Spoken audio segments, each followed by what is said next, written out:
What's up, SNA fans? This is Super Ninja Austin back here with another video. And man, what a SmackDown! Like after the night after the press conference to be the exact, which they showed the recap of what happened on the press conference. And yeah, you already guessed it that Cody's gonna be facing Roman at this year's show of shows. Thank goodness he made the right decision. But yeah, this is where we got some more answers, like to the to answer the questions on what could possibly is going to happen with two of the world championships and what's the direction it's going to be heading into, which we heard from both Triple H and Nick Aldis and the Raw general manager Adam Pearce, with them being in the ring, which starts off with Triple H.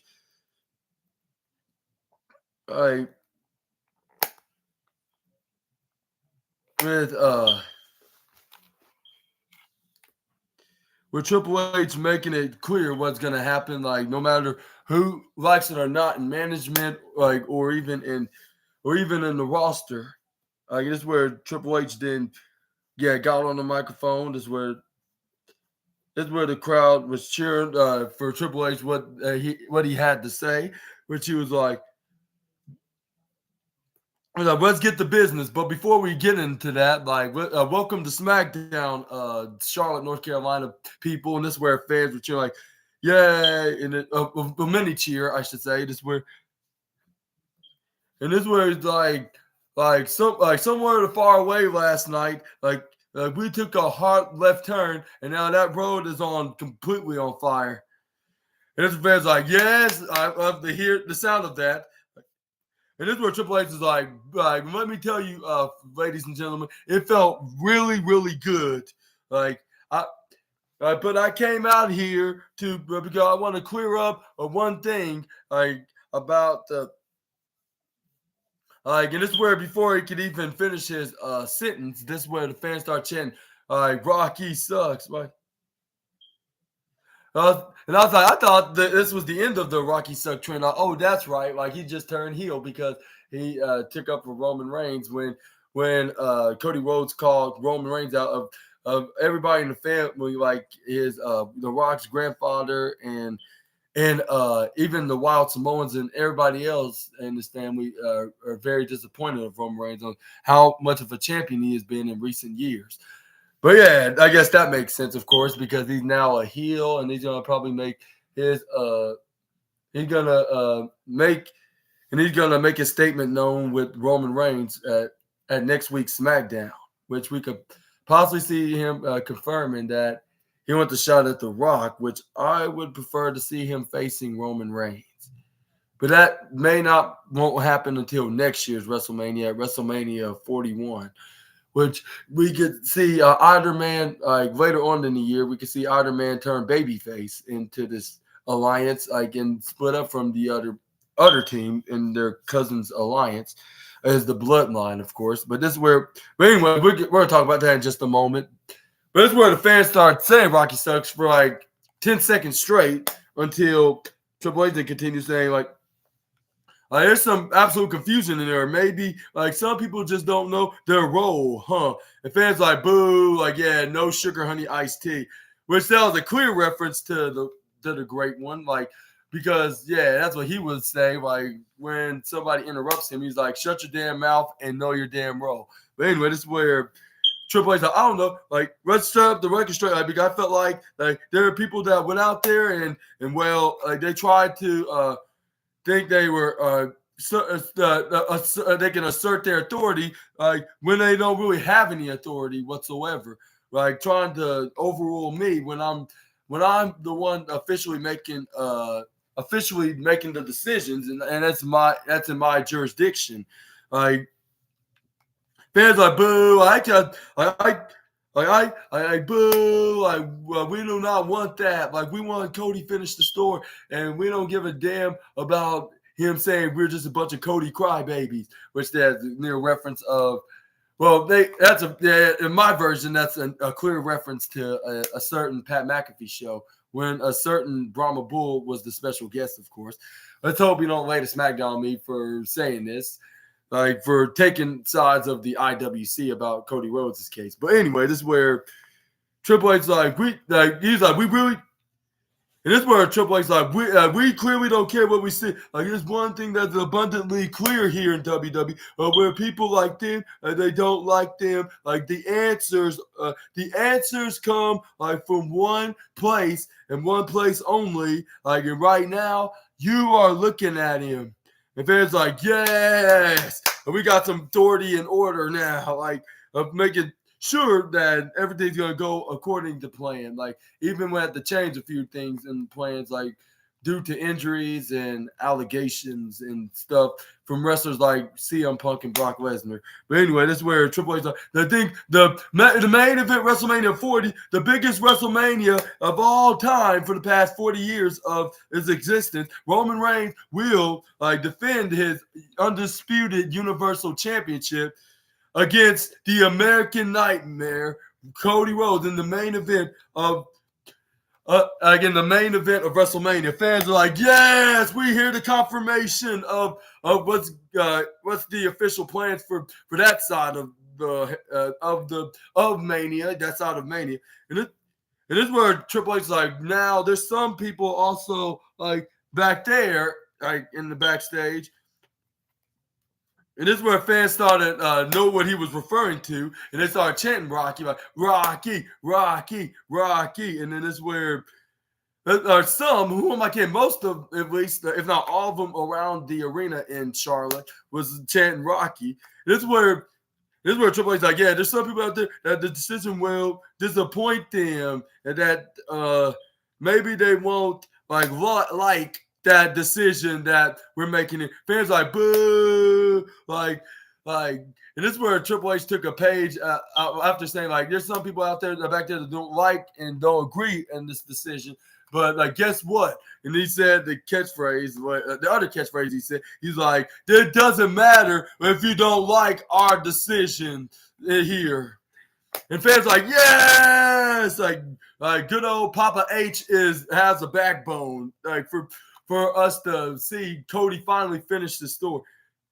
And this is where Triple H is like, welcome to the road to WrestleMania, folks. Fans like, yes, we're going to get the we're going to get our money's worth of paying our subscriptions or our tickets we'll see it live or whatever for WrestleMania. This is where Nick Aldis stepped in. He was like, now that's been settled. Like, for this side of SmackDown, for the WWE Championship match, like, it's been decided.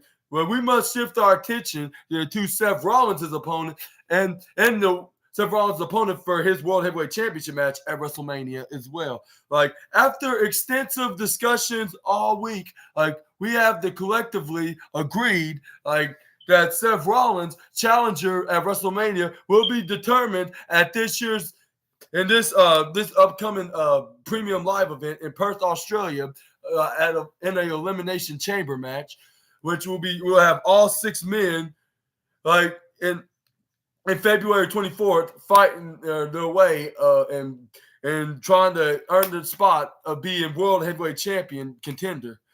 And he's like, but we're going to start off tonight with a series of matches, like 3 that's going to be on here on SmackDown, like, or 3, no, 4, no, 4, no, 3, I'm right, yeah.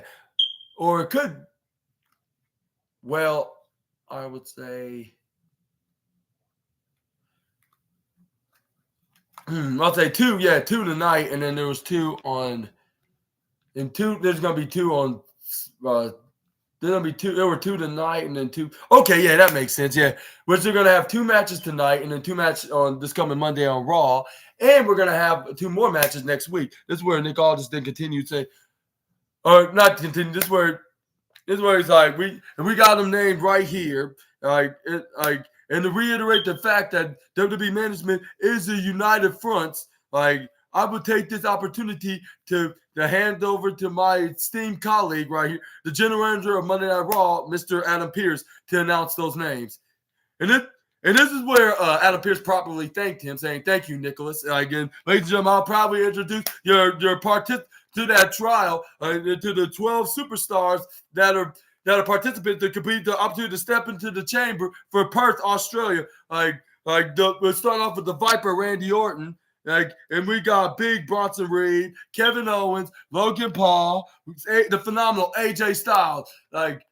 the United States champion Logan Paul, and then and The Miz, and the Almighty Bobby Lashley, Ivar, Drew McIntyre, Sami Zayn, and Dominic Mysterio and LA Knight, which the fans were like, it was like, yeah, the fans are like, because they want to see him get a shot. Like, we could possibly see him winning and being in a part of the Elimination Chamber match, but depending if he is. But I know, yeah, and this is where Adam Pearce announced Dirty Dominic Mysterio's name.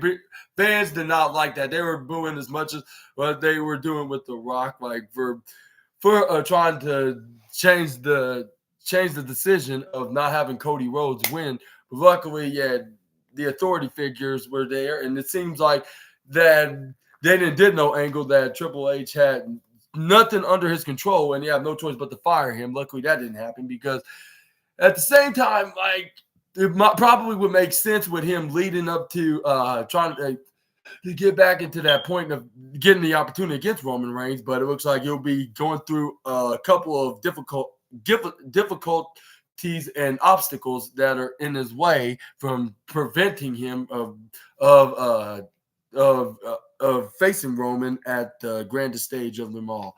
But yeah, luckily that didn't happen, and the authority figures, including Triple H, in the lead role, telling them that you have to go abide by the rules and stick to the traditional plans. The traditional rules in WWE's Royal Rumble stipulation. Like a winner gets to choose who's going to be their opponent at WrestleMania, and you can't overrule that. Like, just because you cannot, if he's in the way from you, you putting on a performing like a match of a lifetime, like a match of a lifetime dream match that nobody's probably planning on to forget in years. But we can still do a match like that, but it looks like it won't be at this year's WrestleMania, though.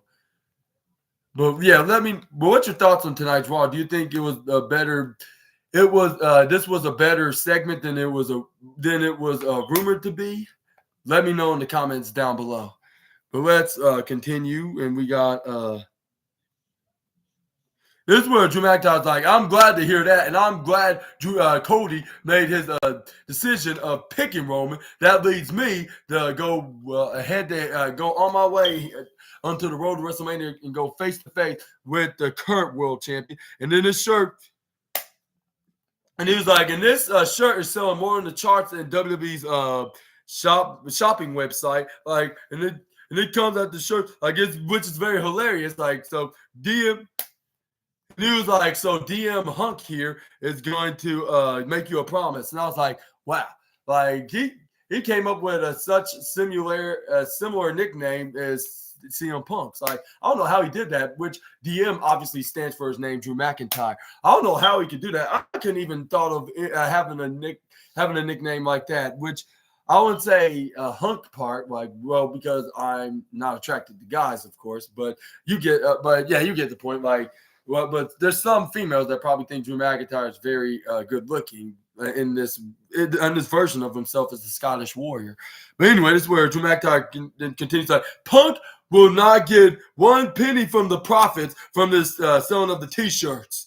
Like, also, that could be from last night. Like if the and then that's when he said, like, everybody's happy that Cody chose Roman Reigns over Rollins, and this is where he's like, I remember when the Royal, like, you think about fulfilling that promise, and he's toying with our emotions of playing games. And Monday, I tried to reason with him firmly,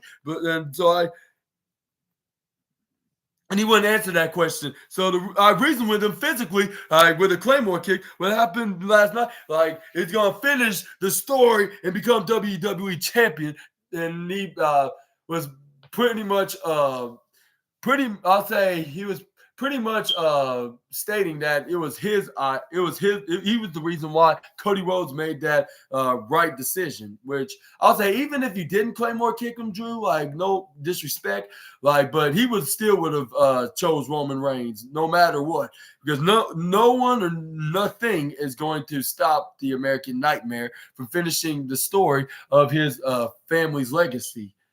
But yeah, this is where Drew McIntyre came in. This is where Drew McIntyre said, "You're welcome," also as well, which I'm not sure he should be thanked by him, only just for supporting the fans that he should be going after Roman Reigns, even though it's for his benefit and his meal ticket to face Seth Rollins. But why not? He's the perfect understudy of the predetermined plans for him to face Seth Rollins. Like, he should be the guy to be the one that should be the understudy of CM Punk, which I believe I could see some kind of a twist. Like, if CM Punk's going to be cleared anytime before WrestleMania, I think they're going to add him to the card. Like, I get to see it happen, making it a three-way match, so he can also main event WrestleMania 2, and we can still have Drew McIntyre win the World Heavyweight Championship. And then while Seth Rollins is recovering, we could see a feud between Punk and Drew McIntyre for over the World Championship. But anyway, this is where Drew McIntyre continues, like, that was the last thing. Like, I have to save the world in time, and all I have to do right now is going through the top superstars in WWE, like, and win the Elimination Chamber, and I'm going to finally have my moment at WrestleMania as world champion in front of the crowd. And I'll give you a champion that you can be absolutely proud of. I'll give you a champion like that's best for business, if you know what I mean. Fans were having a mixed reaction, saying, like, we would not mind having a champion like Drew, because sure beats Roman as like champion. Like, I have two champions that could possibly be taking this level in the World Championship League into a whole new level, like, if you know what I mean, in this situation. And after that, soon after, this is where AJ Styles came out to get ready for his match against the Scotsman, because they were the first guys to be in the qualifier match. Like, it will be just like the women's match, like with Becky and Shayna Baszler, and this coming Monday against with Liv Morgan taking on Zoe Stark, which I believe Liv Morgan's going to win, even though I'm not going to underestimate Zoe Stark, but she could be so close. Like, even though Liv Morgan can hit her with a surprise Oblivion out of nowhere, and she can qualify that way. And then we need to find somebody who's going to be the third woman on Raw that's going to be teaming with – not teaming. What am I talking about? That's going to be participating with Becky and others. The other three that's going to be on SmackDown, I would say, yeah. If Liv Morgan does win. But anyways, this is where we got the match. I'll say this was a very good contest. I'll say, even though it wasn't the greatest of all time, but I would say this was the best match. Like, I'll say at least third best match of the night. Like, on how they performed in general. Like, even if there wasn't a qualifier match. But anyway, this is where we got AJ Styles in hitting sideways kicks right into the back of Drew McIntyre's leg, and then some knife edge chop, which he's probably going to be added once into the MVS until Gunther either gets drafted to SmackDown or AJ Styles get drafted to Raw. Like, depending on if the other one's going to stay, if they're not going to do an exchange for them or keep them on the separate brands. But anyway, this is where Drew McIntyre Irish whip right from the right side, try to go for a clothesline, but he gets elbowed by Styles. This is where he hits the springboard crossbody, but this is where Drew McIntyre counters out of it, turns him back up and hit him with a standing suplex. This is where Drew McIntyre's like, oh, yeah, like Drew. And this is where I forgot to tell you guys that LA Knight was there. This is where he hilariously asked the commentators, Corey Graves and Wade Barrett, like, is Seth Rollins' middle name really is Freaking, or is it going to be something else differently, or something totally differently? Well, I'm not sure if he said that, the second part, but he did say it, like, is Seth Rollins or what? Like, which I believe like the commentators were not trying to laugh with LA Knight saying that, but that was the most goofiest thing of the night, like goofy wrestling of the night on my list. But anyways, here's where Drew McIntyre Irish whip him right to the upper right corner, hits a knife edge chop of his own. I was like, Drew, you better be careful, considering you're in the same brand as Gunther. But this is where Drew McIntyre did not give no damn what I say, like if he was his other arch rival next to CM Punk, which is main event Jey Uso, like doesn't give a damn of his cousin Tribal Chief. And I'll give a shout out to you, stage creator, like from your little segment video with both between Cody Rhodes and Randy Orton and the Bloodline, of course. But this is where Drew McIntyre hits a belly-to-belly suplex, but AJ Styles kicked out at one even. This is where he thought he had AJ Styles in a dory and become world champion, like in front of a live crowd. And this is where AJ Styles tried to hit him with right hands, but Drew McIntyre hits a big knuckle punch right back at him. This is where he runs right to the bottom corner row. This is where he tried to run and charge and hit a attack move right on the Styles, but he gets intercepted with a Pele kick by Styles and a chop block shin breaking trip right in front of his left leg, tripping him over and making him do a front flip somersault. And this is where AJ Styles had him laid out right into the upper right corner. This is where he tried to grab on the McIntyre right off of and bring him into the middle of the ring. This is where he gets pushed by McIntyre right into the diagonal corner in the bottom left. This is where Drew McIntyre then try to charge at him afterwards, but he gets kicked right in the face by Styles. This is where he went right in the middle, but he gets mega chop, silent but deadly, right off the top, right into the making him fall right into the left corner side ringside area.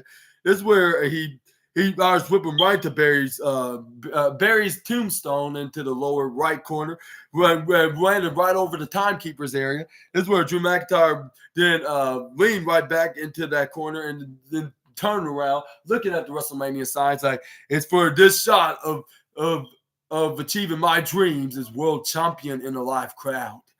And then this is where two matches to go and one match down and two more to go to achieve my dreams, which I broke CM Punk's dreams to get mine, and by doing that, by breaking his triceps. Yeah, that's right. But anyway, that's where he brought him back, brought AJ Styles back in the ring. This is where he got him right on the top rope, trying to go for a suplex, but AJ Styles countered and hit a sunset flip, but made Drew McIntyre go to 1-2.7. This is where AJ Styles got back on his knees. He was like, "Oh, come on! Like it may not be in my finishing maneuver, but it was the most deadly move off the top rope that I have ever performed in my pro wrestling career." Or as I say it like that in the Southern Georgia accent, the phenomenal one. And this is where he tried to go for his what's that move? The fireman's neck breaker. He was like, "I'm bringing down Drew and break your dreams," like your old theme song say. But anyway, this is where Drew McIntyre's like, "No, not quite," and he hits him with the Future Shock DDT right in the middle of the ring. This is where he did a kip up after he hit the Future Shock DDT. This is where he's about to hit his finishing maneuver by counting down to waiting and see if AJ Styles getting back up. What he started from 10-3 in his head, or 10-4, I should say. No, it was 10-4. Yeah, that's right. And until he got down to 4, and then this is where he lifted up his fingers with three of them right in his hands. And this is where it's like 3, and then 2, and then 1. This is where he's trying to go for a Claymore, but AJ Styles dodged out like what Bobby would have done, like Bobby did at WrestleMania 37, was it? But Drew McIntyre flopped down on his back. This is where AJ Styles like, "Now's my chance." And this is where he tried to get him in the calf crusher, which he successfully did. Started bending his leg right onto his calf and started bending it back. This is where Drew McIntyre, "No, you can't do this." And with all the strength that he has, even though he's probably double time stronger than AJ Styles, so it was easier for him to just crawl and grab on the ropes in the right side. This is where AJ Styles like, "Oh, come on!" Like that move never fails me. Like at least 98% of the time.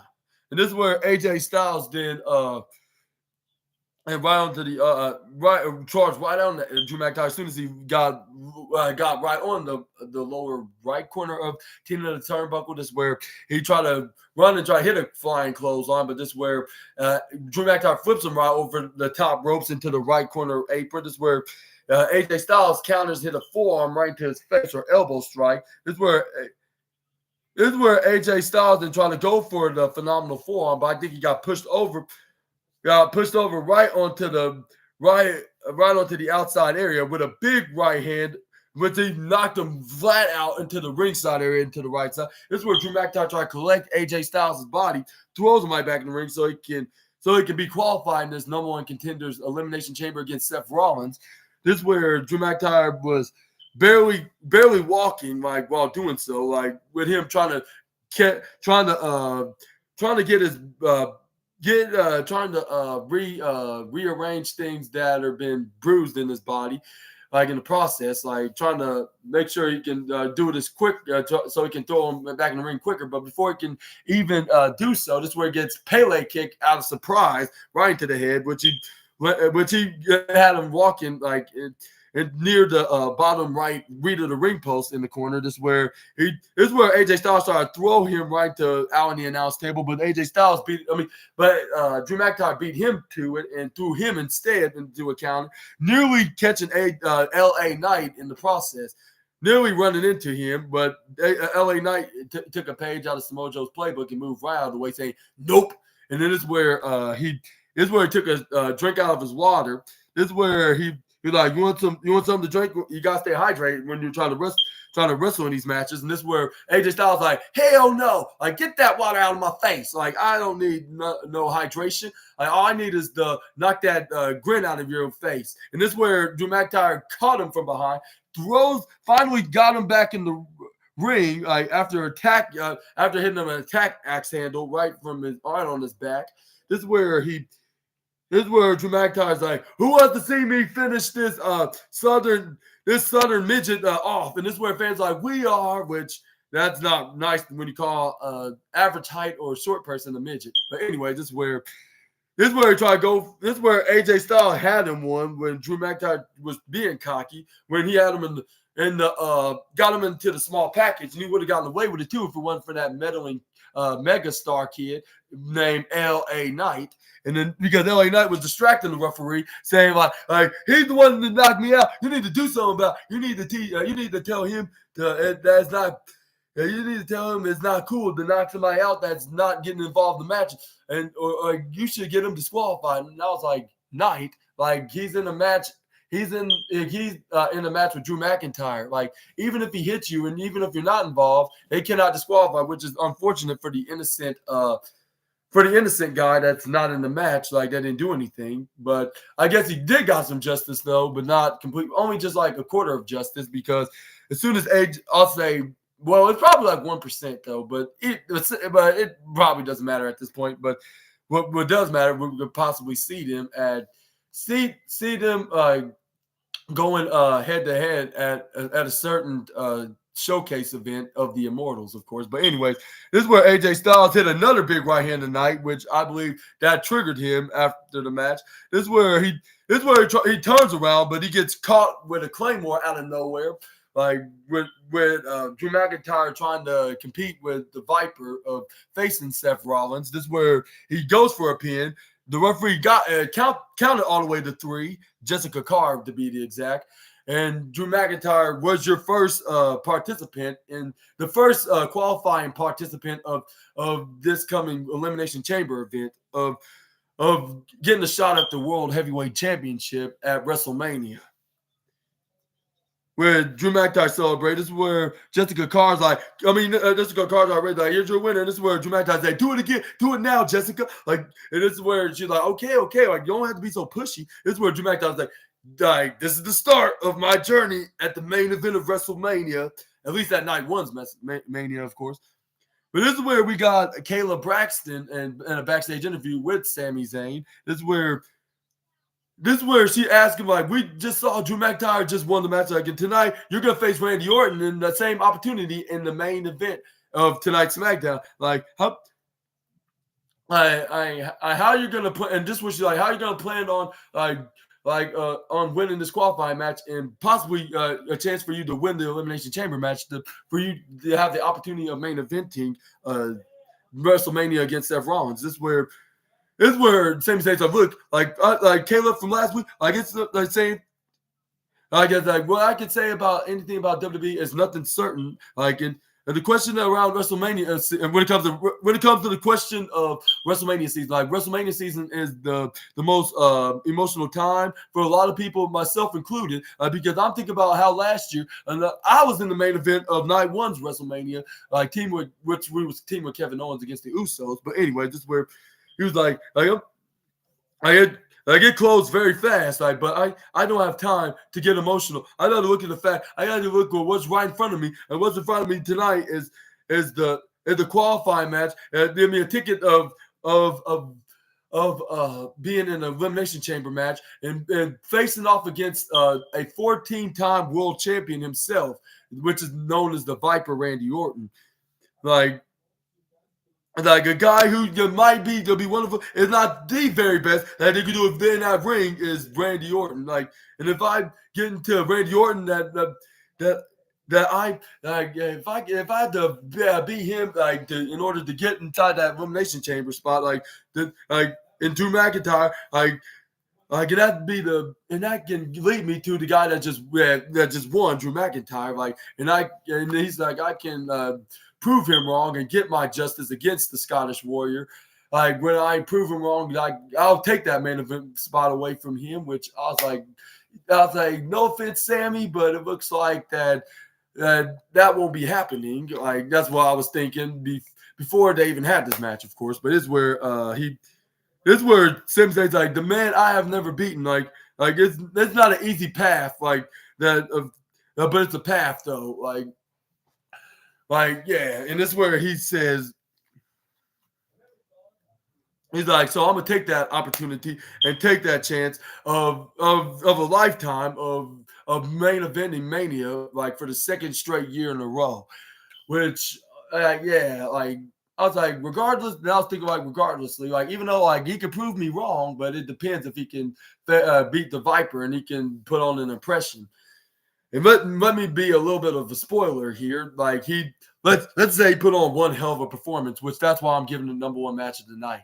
Because I was thinking maybe we haven't seen Sami Zayn battle it out one-on-one with Randy Orton before. Only time they wrestled each other was in that tag team match with Randy Orton teaming with Shinsuke Nakamura against him and Kevin Owens back in 2017 when they were on SmackDown the last time. But anyways, this is where we got next up we got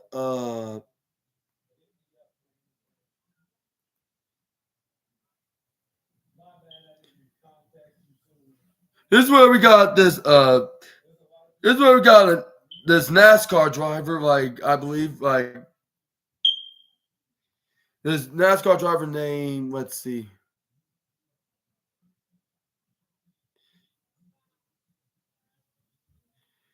The 2023 NASCAR Series champ,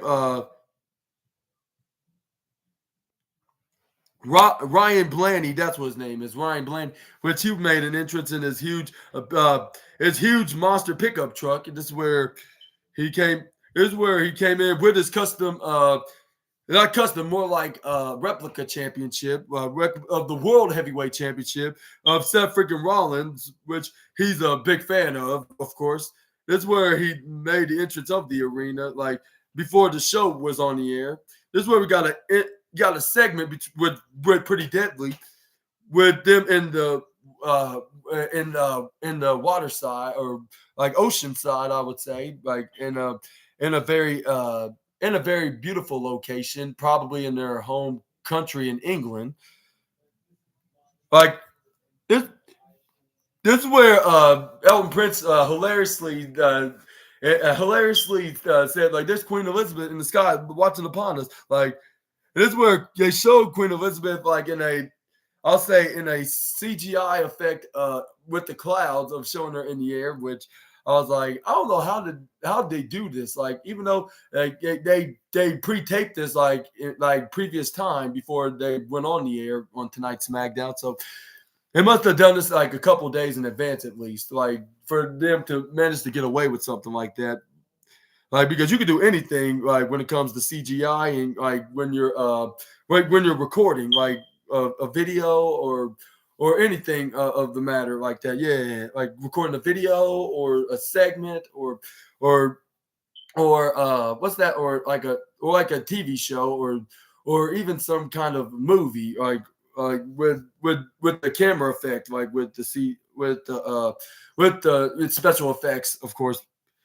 But this is where Kid Wilson was not in a cheerful mood because it was frowning, like if somebody just robbed his house, like not trying to make a joke like that, of course, but this is where like if I'll say the British Strong Style robbed his house. But anyway, this is where Elton Prince was like, "What's the matter? Like you're not like your usual happy self." This is where Kit Wilson was like, "This is the matter," which is his fingers was messed up, and this is where he had it in some tape.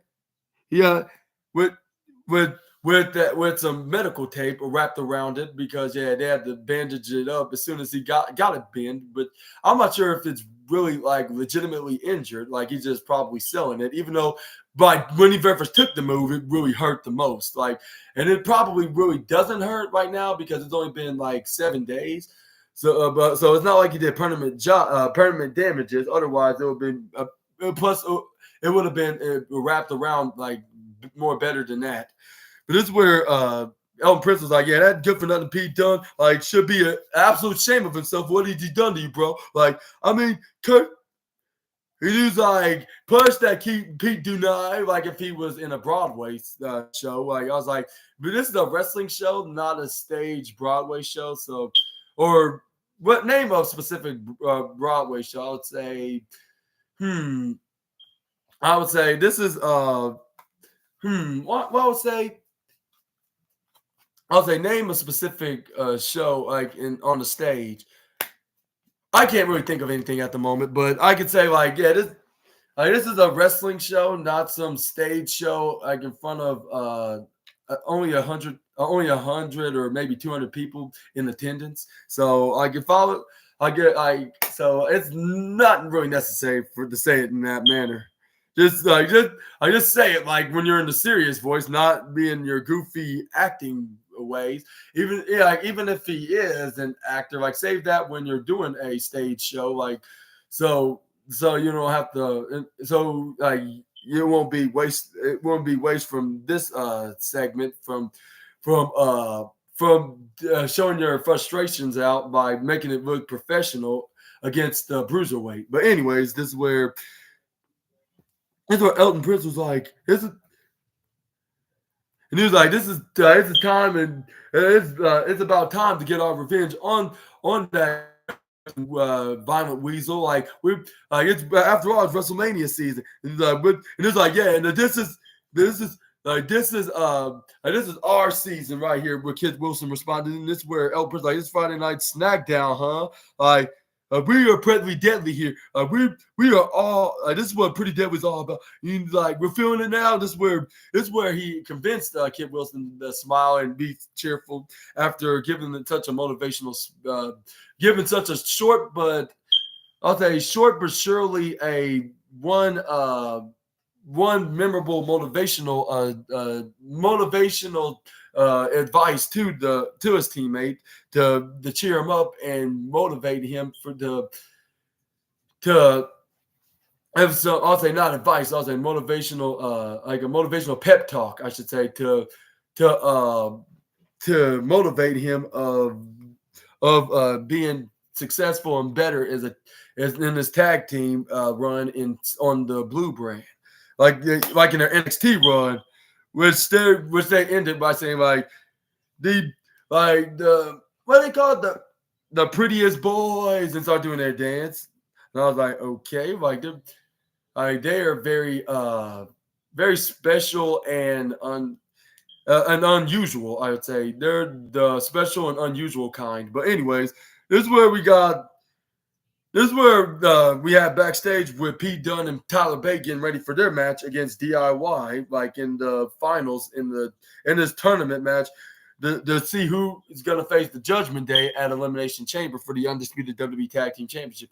Which I was like, either way, like who was going to win that match, I'll say it got second match of the night, and y'all going to see exactly why that I would give it the second match, the second best match of the night.